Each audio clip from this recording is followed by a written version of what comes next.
I am the owner and curator of Flower Girl Herbs. It is a herbal tea experience designed to help promote wellness and relaxation and mental clarity and love and all that good stuff. So you talk about mental wellness and herbal. Get a little bit into the herbal part. What is herbal? Because some Okay. people hear herbal and they may go directly into cannabis. Talk to us about the herbal element. Well, cannabis is an herb. The herb is hemp. It's a really beautiful herb. It does a lot of different things. But what I have are specifically, I guess, culinary herbs or medicinal herbs. My earliest experience with herbs would be through my grandmother, this beautiful woman that's pictured here. She's from Alabama. And literally, they would go out and pick their herbs, or they send you to like the Voodoo Lady house, which is like down the south. You always have somebody, I guess, who like cooks up medicine. Specifically for her, I think it was because they were really poor. So they didn't really have access to like hospitals or pharmacies where they were at. They from the back road country of Alabama, so it's literally like 3 churches and maybe a convenience store there even to this day.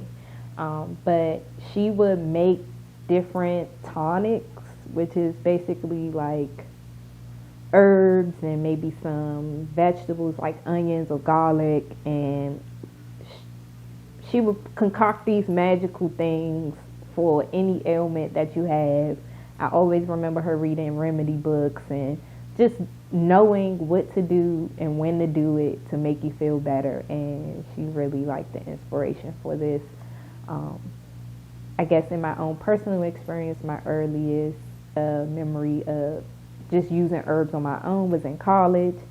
I had a plethora of like mint plants when I was in college, just because I read online that I might be anxious, and so I used what I found online, which was taking peppermint, lavender, and I think lemon balm at the time to make like a tea basically. And that was probably the first time, but anybody knew they could come to Tea's room and get some tea, because I was a tea junkie. I grew up eating oatmeal with my grandma and drinking tea every day, no matter what season it was. So, yeah, it's really something I enjoy. And So did the actual business aspect of this start when you were like in college, or did it start before that? no, it didn't start until I want to say March of 2019. Honestly, that's around the time it started. Which is that when Corona started?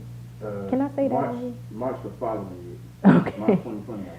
Okay, so Or maybe October 2019. yeah, it kind of started around March, mainly because I was making herbal tea for myself.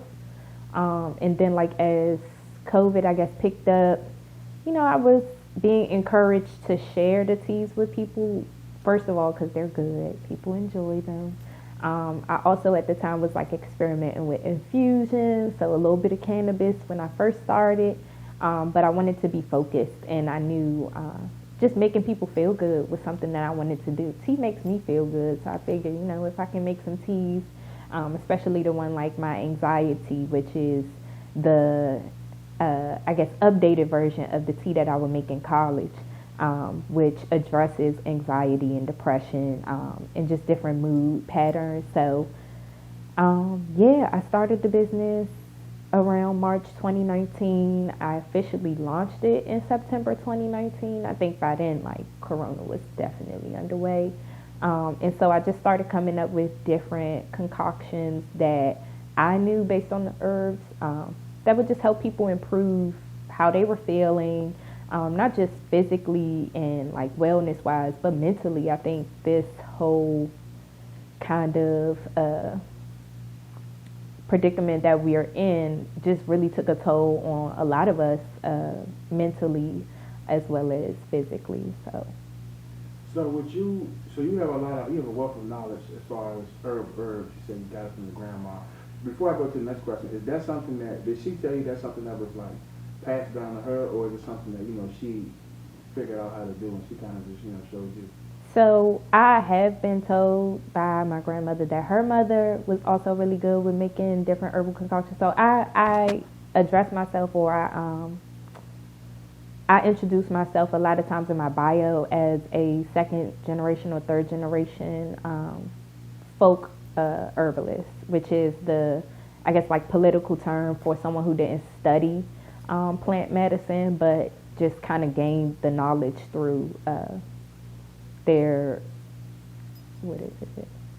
Experience. Through their experience, but also through like their family lineage. I also come from farmers, so like this is not too removed from what my family is about. Like they worked on the land, they made money from the land, and they help people as well. So this is in a way the family business. You have combined the family business into this. Yes, and hopefully this will help me manifest my farm, because that's really what I want. I just want to grow herbs on a farm somewhere secluded, away from people, but helping people from a distance. So before I ask the next question, let me ask you: Do you have any secondary education that involves herbs or being an herbalist? No, I am taking classes. I'm always studying. I read a lot. My formal education is in literature and history. So I guess that helps me with like the storytelling aspect, or even just getting to know my family more on a historical level. But other than that, I went to school to, for lack of better words, appease my family. I did it. It was cool. It was fun. I got a trip out of it to Africa, and that was probably like the highlight of me going to school. But that also, on that trip, I think it opened me up to like the possibilities of what I can do in terms of just anything. Like everything was so free and pure there that, you know, once I came home, like I really just felt like everything I wanted to do was rearranged, and it led me here. So. Are people ever like skeptical, like when they see your products or when you tell them about it? Are they ever skeptical, like, oh, how do you know this works? Like, do you ever have any people that come at you, like, you know, because you don't have any formal education in herbalist? Do they second guess your knowledge and information? And if so, tell me how that makes you feel. Like, you know, how do you instill confidence in them that your product works? Everybody's a skeptic. I'm a skeptic. Before I officially launched, like a lot of it was me just trying everything that I was trying to put out. So I invite it. I oftentimes offer people, like, here, have a sample. Like, if it works, let me know. If it doesn't, let me know. Because with herbs, I think the big thing is, just like any kind of product, you know, it depends on the person. I think, especially when you're dealing with plants or medicine in general, like there's always differences based on what the person is going through. And so I don't ever make, like, I guarantee you'll never have depression, or I guarantee you that, you know, your kidney disease is going to go away. But like I have had reviews of my products, or people share things with me about things that I never even thought that the product would do. I think one example that I use all the time is I made a wellness tea, a womb wellness tea. I was a part of a sister circle. And I made it as a gift to the women, just for making me feel included and, you know, just being in a very vulnerable space. So I made the tea and I gifted it to all the women in the circle. And weeks later, I had a young lady reach out. I'm trying not to cry. I had a lady reach out to me and share that she was dealing with severe PCOS symptoms. And that is a reproductive disease, I guess.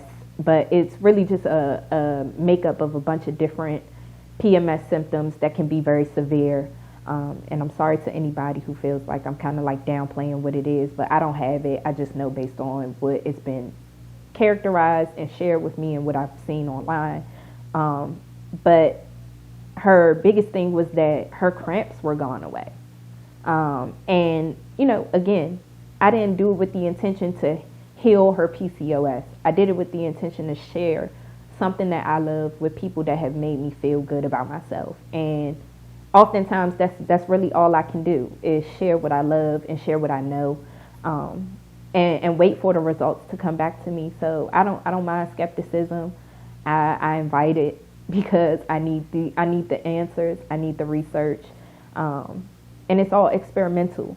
Everything is experimental.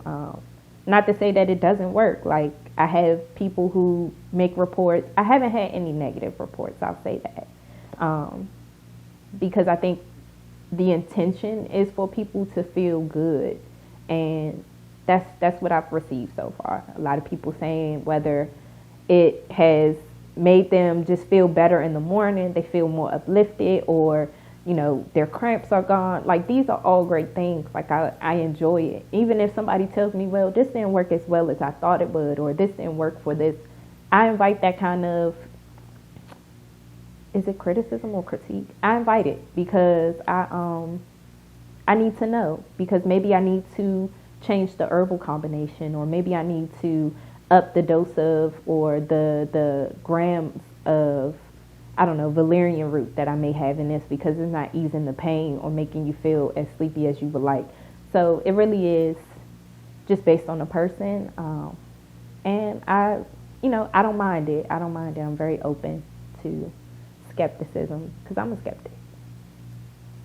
Is there any point, because you seem very passionate and knowledgeable about herbal healing and herbal remedies,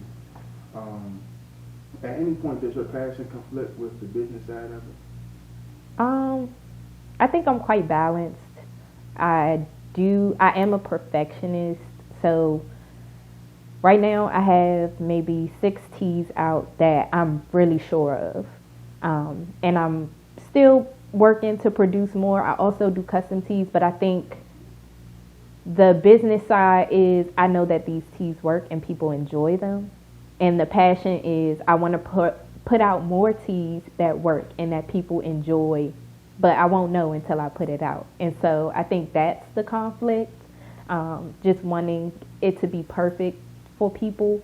And even with the ones that I have, some of the imperfections, like I said, I just try it out. Like, if I try it out and it does great, awesome. If I try it out and it doesn't, I still probably like the tea anyway.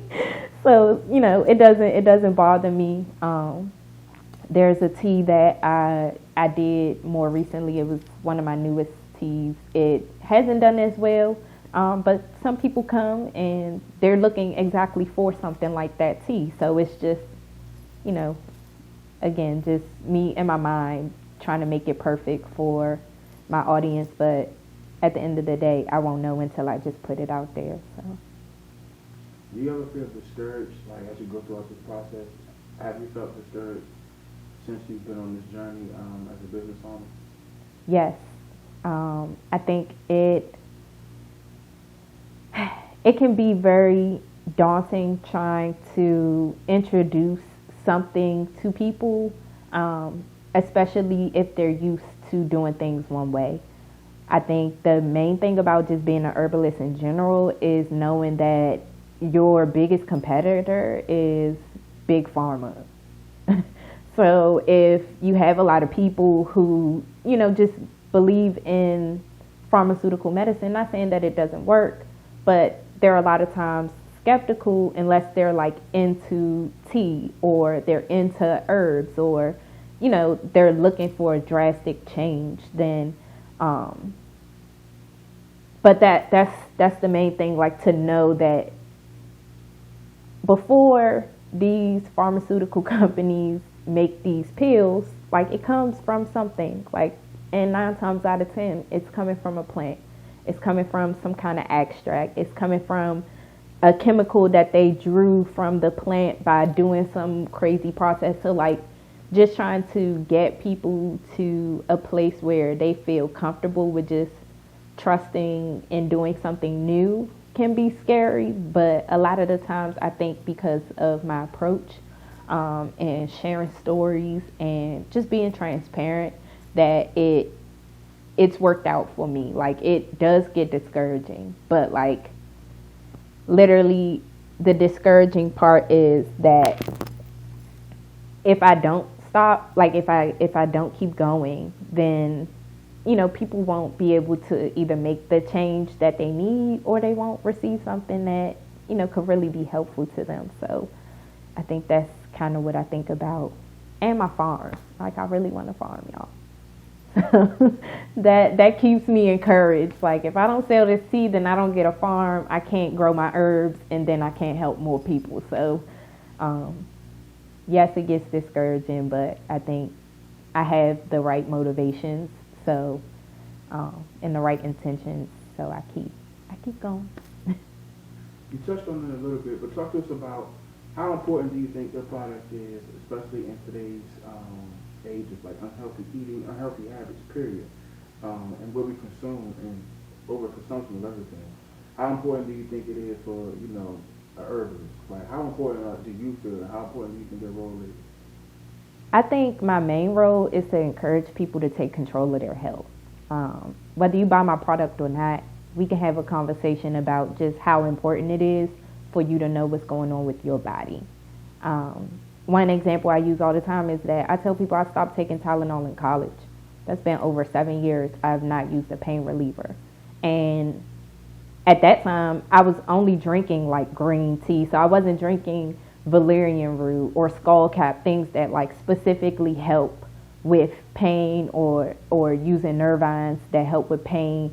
So like literally to come into a point where I know exactly what I need to use for certain things, it feels very good to be able to inform others. But I think the main thing is just encouraging people to be in control of their health. I think a lot of times, or in my experience, when I went to the doctor before now, I didn't know what was going on with my body. I was relying on the doctor to tell me what was going on with my body.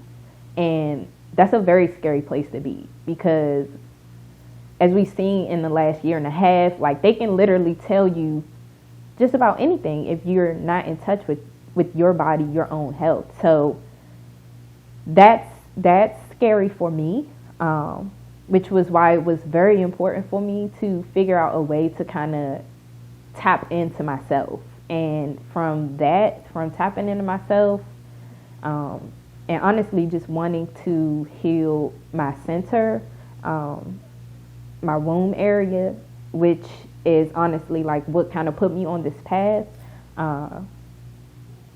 It's been the most pleasurable feeling to know what's wrong and how to heal myself, and then maybe going to the doctor to get a official diagnosis. But for the most part, if there's something going on with me, I can heal it before, like I can feel it and then I can heal it. I like how that sounds. So, before we close out, how does being a business owner make you feel? Liberated. I got fired twice this year, y'all, in the last month. So, but it's really, it's enjoyable. I ride the bus into DC.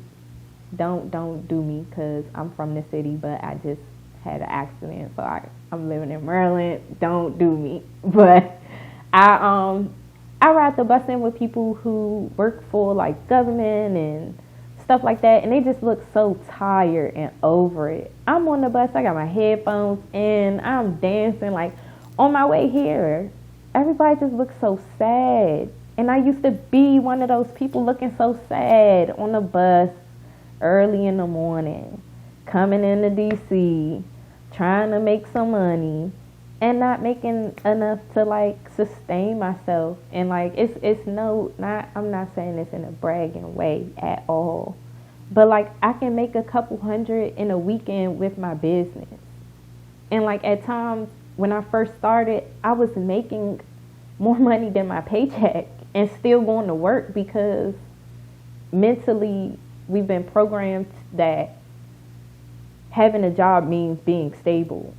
And I've never been like someone to like follow, but like I really thought that was the only source of stability for me, until I started doing it. And like I'm encouraged all the time to like, girl, you can do this on your own. Like you don't need to have a job. Like if you put as much energy as you put into this, like people are telling me that, and I'm just like, well, yeah. And then I'll go and make a couple $100, and then I'll go back to work, and then my paycheck is gone because I done paid all these bills, and go back and make some more money the next weekend doing Flower Girl, and just feel so good about it, and not feel like, I don't know. I think it's just seeing people in positions that I have been in, that I probably still will be in, because I ain't gonna hold y'all. Sometimes it gets hard trying to own a business and pay rent and pay your taxes, and now Joe Biden gonna be all up in my account trying to get my little monies. I just, so being a business owner has definitely been liberating, but it's not easy. I would never tell anybody that it's easy. I think I've learned more in these last 2 years that I may have learned in them 4 years while I was partying in college. But I got good grades, but I definitely was social science versus I want to say military science. Shout out to Dr. Africa. But that's really what it is. We go and we learn all these social sciences to be social, and then we come out into a military tactical kind of world. And I think the tactic in a capitalist society is to create capital, and you do that by owning a business, not by, I guess, supporting somebody else whose business that you work for. So this is my new tactic for living in this country, for surviving in this country. So if a young girl, let's say high school student, came to you and said she's thinking about starting a business, what would you tell her? Do it. Do it now. Do it early. Get you a mentor. Get all your paperwork done, and still get a job. Because I was in high school with a job. I've been working in customer service since I was 14, which I think also has helped me with having a business. But do it early, and at least get your paperwork out the way. So by the time you get to a point where you're really making some good money, because in high school, especially with the way the time moves right now, if baby girl was in high school, by the time she's 21, she could have a really nice business. So, and I'm talking about like 9th grade, 10th grade. By the time you're 21, you could really have a popping business. And that's if you, like I said, have a mentor, get all your business paperwork done, including your tax paperwork, and get started. Because look, we in the quickening. That's this time. So if I was in high school, as much money as I spent on sneakers and frappuccinos, I could have put in a business, I wouldn't be sitting here now needing this free promo from Jake. So before you go, is there anything you want to leave with the people? Anything you want to tell them about you, yourself, or Flower Girl? Well, I hope this has been informative for everybody, but I really want the main point that I strive to drive home with Flower Girl is taking time for yourself, to check in with yourself mentally, physically, and emotionally. That's what a cup of tea does for me. Whether it's before I start my day or when I'm ending my day, I think it's very important for us as not just Black people, but people in general. Check in with yourself, because your subconscious is picking up on a lot more than your regular consciousness is. And if you don't take the time to check in with that, then eventually it's going to start becoming your reality. And I think that's it. Check in with yourself, because it matters.